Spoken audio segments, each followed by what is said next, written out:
Welcome back to the Marketing Ninja Podcast with Manuel, CEO of attention-grabbing media and author of #1 bestseller, Marketing Magic.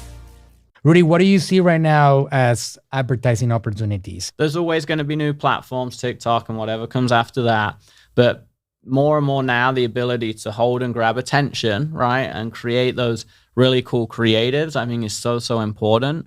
And the people that have that creative eye or creative team are generally the ones that scale and crush it on ads. The ones that, like you said, test 1 or 2 ads and say ads don't work are the ones that fail on ads, and then they get stuck. They don't know how to scale their business, right? So you got to understand really what it takes on the quantity of stuff to put out there. Yeah, it's still a numbers game, even with creatives, right? Like it's the whole famous pitch about Rocky. I think he presented his idea 200 times or something for the script for Rocky, got rejected, and then he got 1 home run. And if he didn't do that, he wouldn't be Sylvester Stallone that he is today, right? Part of the story that he required, like it was his demand that he would be the actor. Yeah, because he had the vision for it, right? But everyone fails, right? And the same with Walt Disney. There's a very similar story there that rejected many times.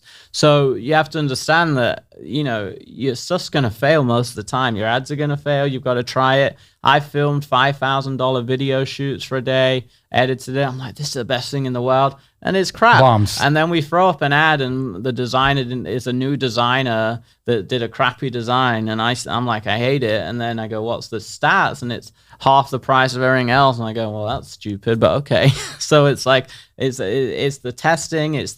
Now there is a creative eye that comes to it, but yes, it's the testing. It's the ability to push through and fail, just like any part of business and life, not to quit when you get the first hurdle.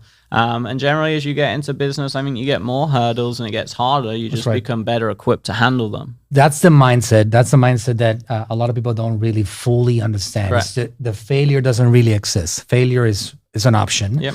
And failure is an option that losers and people that don't have the push to succeed, they actually use it as an excuse. That's the way it is. Yeah, it's about taking ownership, right? And I always tell myself 2 things that help me when it's like a tough day, right? Or I get some stuff thrown at me. I go, well, Mark Zuckerberg and other people are getting $1 billion lawsuit from the government, so this isn't actually that bad. I would sooner be me than him right now.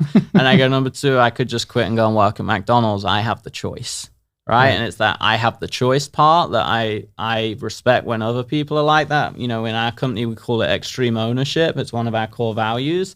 And I say it to myself, I'm like, you don't like it, don't work here. It's like, I'm not making you work here. Let's go get another job, right? And it's the same for me. It's my business. I decided to become an entrepreneur. I can complain about it and moan, but I can go work at McDonald's too. And one thing I learned early in life that I always remember is my mom and dad and other people, they still had stress in their job. They had a bad boss, or a new boss came in, or a new coworker that frustrated them, a new policy update, their pay got changed, whatever, right? They had stress. I'm like, you're going to have stress in life no matter what, right? Unless you live in the mountains, maybe, right? If you day to day and work in a corporate company, you're going to have stress. So you either pick, do you want your own stress or do you want stress for another company that you work a 9 to 5 for? I picked this path, obviously, as did you, and that's the entrepreneurial game we're in. Also, along the way, Rudy, we didn't really start like that. No. Right? Like I started with a group of people and I started just providing value to somebody else until I eventually got myself to a point, which is another point. Like a lot of people, if they try to go down the Rudy Mawer path or my path, they're potentially going to fail at it. Because you worked yourself up to the point that you could be a leader. You learned enough that you can be like, I'm going to lead now. I always tell people, listen, if you don't know how to do it from the start, just join a group of people that are winning and win with them.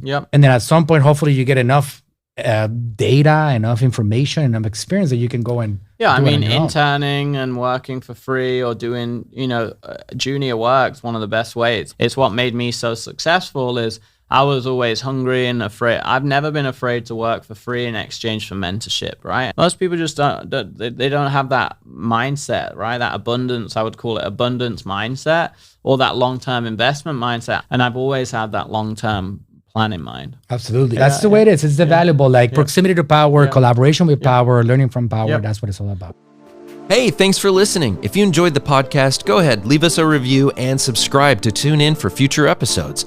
And if you're looking for a team that'll go above and beyond for you and your brand, go to talktoaninja.com today.